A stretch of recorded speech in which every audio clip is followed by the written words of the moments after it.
అనంత కరుణామయుడు అపార కృపాశీలుడైన అల్లాహ్ పేరుతో ప్రారంభిస్తున్నాను. సూర అషూరా ప్రవేశిక నుంచి 9వ ఆయత్ వరకు 1వ రుకు. పేరు 38వ ఆయత్లోని వాక్యం అమ్రుహం షూరా బైనహం నుండి గ్రహించబడింది. షూరా అన్న పదం వచ్చిన సూరా అన్నదే ఈ పేరుకు భావం.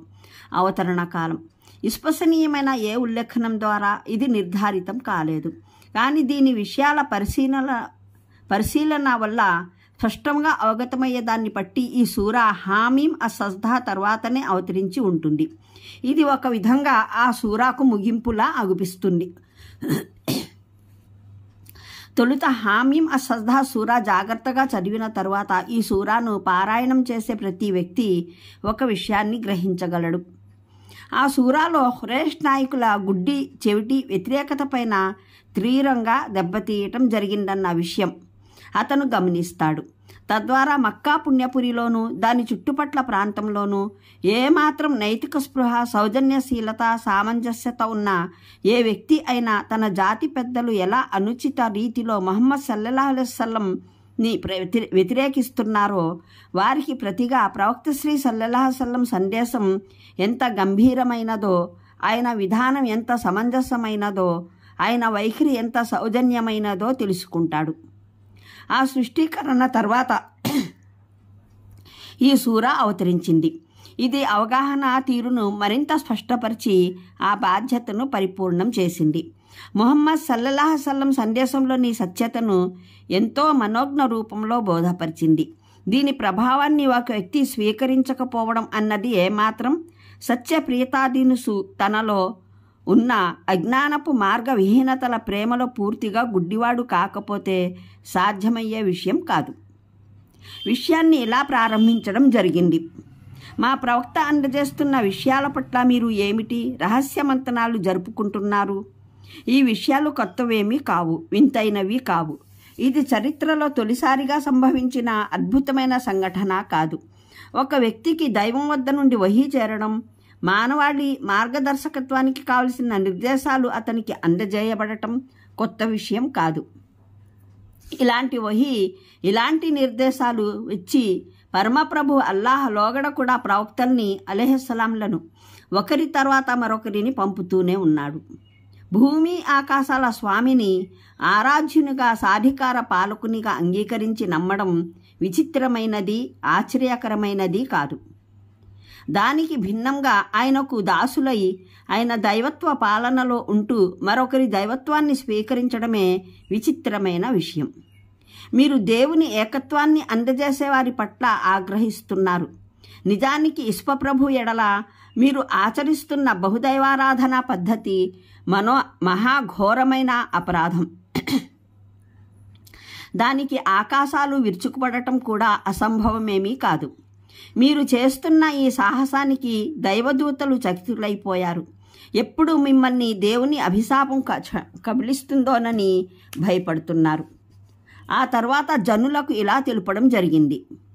దైవదౌత్య కార్యానికి ఎవరినైనా నియమించడం, ఆ వ్యక్తి తన్ను తాను ప్రవక్తగా ప్రకటించుకోవడం అంటే అతను జనుల భాగ్య నిర్మాత అయిపోయాడని అర్థం కాదు. అతను అటువంటి దావా చేస్తూ రంగంలో దిగాడని కూడా అర్థం కాదు. భాగ్య నిర్మాణం అయితే అల్లాహ్ చేతుల్లోనే ఉంది. ప్రవక్త కేవలం నిద్రాణమై ఉన్న వారిని మేల్కొల్పడానికి, దారి తప్పిన వారికి దారి చూపడానికి వచ్చాడు. ఆయన మాట వినని వారి లెక్క చూడటం, వారిని శిక్షించడమో మానుకోవడమో అల్లాహ్ బాధ్యత. ఈ పని ప్రవక్తకు అప్పజెప్పబడలేదు. అందువల్ల ఈ అపోహను మీ మస్తిష్కాల నుండి తుడిచిపెట్టుకోండి. మీ మత గురువులు, అయ్యవారులు, ఫకీరులు అని చెప్పుకునేవారు దావా చేసే విధంగా ప్రవక్త కూడా అటువంటి దావాలు చేస్తూ వచ్చాడని అనుకోకండి. వీరు తమ మాట వినని వారిని లేదా తమ పట్ల అనుచితంగా ప్రవర్తించే వారిని కాల్చి భస్మీపటలం చేస్తామని చేసే దావా వంటిది ప్రవక్త చేయడు. ఈ సందర్భంలోనే జనులకు ఇలా చెప్పడము జరిగింది. ప్రవక్త మీ కీడును ఎంచేందుకు రాలేదు. నిజానికి అతను ఒక శ్రేయోభిలాషి. మీరు నడుస్తున్న దారిలో స్వయంగా మీనాశనమే దాగి ఉందని హెచ్చరిస్తున్నాడు. ఆ తర్వాత మరో వాస్తవికతను బోధపరచటం జరిగింది. అల్లాహ్ మానవులనందరినీ పుట్టుకతోనే సన్మార్గగాములుగా ఎందుకు సృజించలేదని, విభేదించే అవకాశం ఎందుకు ఉంచడం జరిగింది, దానివల్ల జనులు ఆలోచన ఆచరణల వంకరటింకర దారుల్ని అనుసరిస్తున్నారు కదా అన్న అంశంలో గల యథార్థాన్ని విడమర్చి తెలుపడం జరిగింది. దీని కారణంగానే అల్లాహ్ వద్ద ప్రత్యేక కారుణ్యాన్ని పొందే అవకాశం మానవునికి ప్రాప్తమయ్యింది.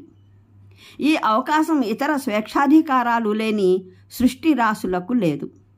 కేవలం స్వేచ్ఛాధికారాలున్న సృష్టి రాశికి మట్టుకే ఉంది. అది సహజ సిద్ధంగా కాదు, సచేతనంగా తన స్వేచ్ఛా అధికారాలను వినియోగించుకొని అల్లాహను తన వలి సంరక్షకుడుగా అంగీకరించాలి. మానవుడు అవలంబించే ఈ వైఖరి వల్ల అల్లాహ్ అతన్ని ఆదుకుంటాడు,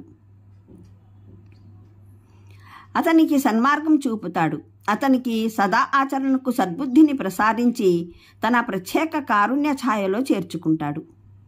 మరే మానవుడైతే తన స్వేచ్ఛను దుర్వినియోగం చేసుకుని యథార్థానికి సంరక్షకులు కాని వారిని, కాజాలని వారిని తమ సంరక్షకులుగా చేసుకుంటాడో అతను ఆయన కారుణ్యానికి దూరమైపోతాడు. ఇదే సందర్భంలో మానవునికి సకల సృష్టిరాశులకు వాస్తవమైన సంరక్షకుడు అల్లాహ్ పరమప్రభువే అని కూడా తెలుపడం జరిగింది. ఇతరులు వాస్తవంలోనూ సంరక్షకులు కారు, సంరక్షణ బాధ్యత నిర్వర్తించే శక్తి వారికి లేదు. మానవుడు తన స్వేచ్ఛాధికారాల ద్వారా సంరక్షకుని ఎన్నికలో పొరబడకుండా వాస్తవాన్ని సంరక్షకుడైన వాడినే సంరక్షకునిగా ఎన్నుకోవాలి. దీనిపైనే మానవుని సాఫల్యం ఆధారపడి ఉంది. ఆ తర్వాత మహానీయ ముహమ్మద్ సల్లల్లాహు అలైహి వసల్లం అందజేస్తున్న ధర్మం వాస్తవానికి ఏమిటి అన్న విషయాన్ని తెలుపడం జరిగింది. దాని ప్రాథమిక ఆధారం ఏమిటంటే పరమప్రభు అల్లాహ్ మాత్రమే ఇస్వానికి, మానవునికి సృష్టికర్త, స్వామి, నిజ సంరక్షకుడు. కాబట్టి మానవుని పాలకుడు కూడా ఆయనే. మానవునికి ధర్మం, ధార్మిక విధి నిషేధాలు, షరియత్, విశ్వాసం, ఆచరణల వ్యవస్థ అందజేయడం ఆయనకే చెందిన బాధ్యత. అలాగే మానవీయ విభేదాల తీర్పు చేసివేసి సత్యమేదో అసత్యమేదో తెలుపడము ఆయన బాధ్యతే. మరే అస్తిత్వానికి మానవుని శాసన ప్రదాతగా రూపొందే అధికారం అసలే లేదు. మరో మాటలో చెప్పాలంటే సహజ ప్రభుసత్తా వల్లనే చట్టపరమైన ప్రభుసత్తా కూడా అల్లాహకే ప్రత్యేకం.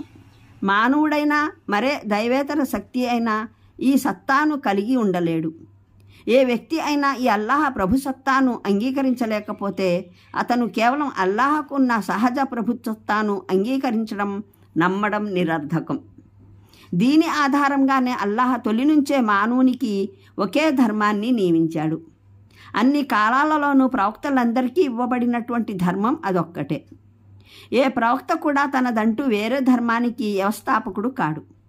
ఆది నుండి మానవ సంతతి అల్లాహ్ పక్షాన నియమించబడుతూ వచ్చిన ధర్మం అదొక్కటే. సమస్త ప్రవక్తలు దాన్నే అనుసరించేవారు, దాని వైపునకే పిలుపునిచ్చేవారు. ఆ ధర్మం కేవలం నమ్మి కూర్చోవడానికి